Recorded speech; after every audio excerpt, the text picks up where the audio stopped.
ഭയങ്കര repeat value ഉള്ള സിനിമകൾ നമ്മൾ പറയുമല്ലോ, ദിലീപേട്ടൻ്റെ സിനിമകളെല്ലാം അങ്ങനെയാണ്. അത് എപ്പോൾ കണ്ടാലും നമുക്ക് ബോറടിക്കില്ല, നമ്മൾ വളരെ ചിൽഡ് ആയിട്ടിരുന്ന് കാണാൻ ഇഷ്ടപ്പെടുന്ന സിനിമകളാണ്.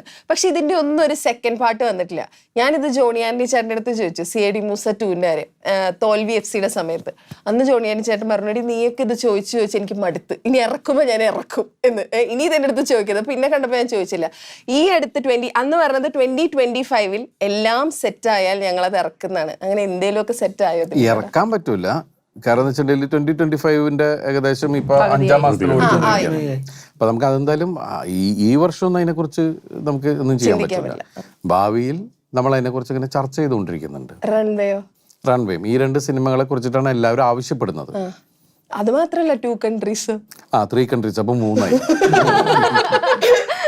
അല്ല, ദിലീപേട്ടന് അങ്ങനെ ഒരു ആഗ്രഹമുണ്ട് ഏതെങ്കിലും ഒരു സിനിമയുടെ ഒരു സെക്കൻഡ് പാർട്ട് എന്താ ചെയ്യുന്നത്? അല്ല, ശരിക്കും പറഞ്ഞാൽ അതിൽ വലിയ റിസ്ക് ഉണ്ട്. കാരണം ഈ ഫസ്റ്റ് പാർട്ട് എല്ലാവരുടെ മനസ്സിൽ അങ്ങനെ അടിച്ച് അങ്ങനെ പതിഞ്ഞു നിൽക്കുകയാണ്.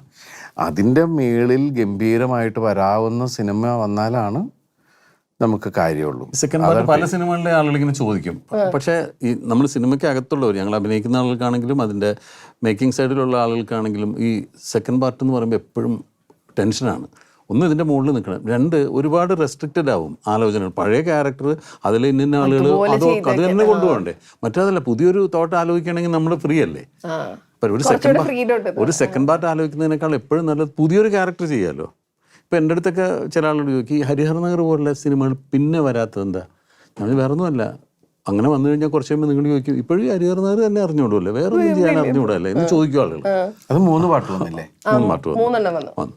എപ്പോഴും നല്ലത് നമ്മൾ പുതിയ സിനിമകൾ ആലോചിക്കുന്നതാണ്. പക്ഷേ ആളുകൾക്ക് ഈ സിനിമകൾ വളരെ ഇമ്പ്രസ്ഡ് ആയതുകൊണ്ടാണ് ഇതിൻ്റെ സെക്കൻഡ് പാർട്ട് വരുമോ ചോദ്യം ഞങ്ങൾക്ക് ഇഷ്ടമാണ്. കാരണം അത്രയും ആ സിനിമ പ്രാക്ടിക്കലി ഇതിനൊരു റിസ്ക് ഉണ്ട്. അത് ആലോചിച്ചാത്തൊരു ക്യാരക്ടർ, പിന്നെ അങ്ങനത്തെ ഒരു കഥ വന്ന് കിട്ടണം. പിന്നെ അങ്ങനെ കഥ വന്നാൽ നമുക്കത് ഈസിയാണ്, അത് കൊണ്ടുപോകാൻ പറ്റും.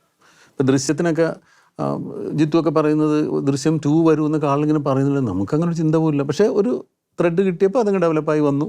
ഇപ്പോൾ ആളുകൾക്ക് അപ്പോൾ 3 വേണം. പറഞ്ഞ പോലെ ഇപ്പോൾ CID മൂസയുടെ മുകളിലൊക്കെ ഒരു പടം എന്ന് പറയുന്നത് വലിയ മെനക്കെട്ട പണിയാണ്. അത്രയും ചെയ്ത് അതിനകത്ത് എന്തുമാത്രം തമാശകളാണ്. പിന്നെ അതുപോലെ അതിലുള്ള പലരും ഇല്ല, അങ്ങനെയൊക്കെയുള്ള ബുദ്ധിമുട്ടുകൾ വേറെ ഉണ്ട്. റീപ്ലേസ് ചെയ്യാനൊക്കെ വലിയ പ്രയാസമാണ്. പിന്നെ മൂസക്കുള്ളൊരു ലൈസൻസ് എന്ന് പറഞ്ഞാൽ ഈ കോമഡിയുടെ ഏത് തലത്തിലും അയാൾക്ക് പോകാം. ആ സിനിമയ്ക്ക് ആ ലൈസൻസ് ഉണ്ട്. അത് ഇപ്പോൾ ഉള്ള സിനിമയിൽ പുതിയ കോമഡിയാണ്, പഴയ കോമഡിയാണ്, അങ്ങനെ വേർതിരിവ്, ബഹളം, മറ്റത് CID മൂസയുടേതായ ഒരു ലെവലുണ്ട്.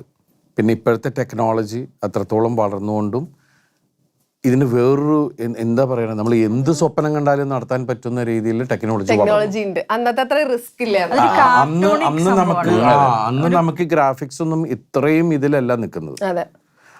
എന്ന് വെച്ചാൽ ഗ്രാഫിക്സ് ഉണ്ട്, പക്ഷെ അതിന്റെ ഈ കോസ്റ്റ് എന്ന് പറഞ്ഞാൽ ഭീകരമാണ്. അന്നത്തെ ബഡ്ജറ്റ് മാറാന്ന് പറയില്ല. അതൊക്കെ അതുകൊണ്ട് നമ്മൾ എല്ലാം റിയൽ ആയിട്ട് ആ സിനിമ ചെയ്തിരിക്കുന്നത്.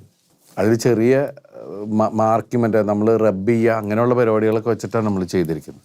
ഇനി അത് പ്രാക്ടിക്കലി ഇപ്പൊ കുഴപ്പമില്ല, വരും അല്ലെ അടുത്ത വർഷം. അല്ല, ഇതാണ് പറഞ്ഞത്, അതിന്റെ കറക്റ്റ് ഫോർമാറ്റ് ഒരു അതിനെ വെല്ലുന്നൊരു സാധനം കിട്ടിയ ആ സിനിമയോടുള്ള സത്യമായിട്ടും അതിനോടുള്ള സ്നേഹം കൊണ്ടാ. സ്നേഹം കൊണ്ടും ഇനി ആരും അതിനെ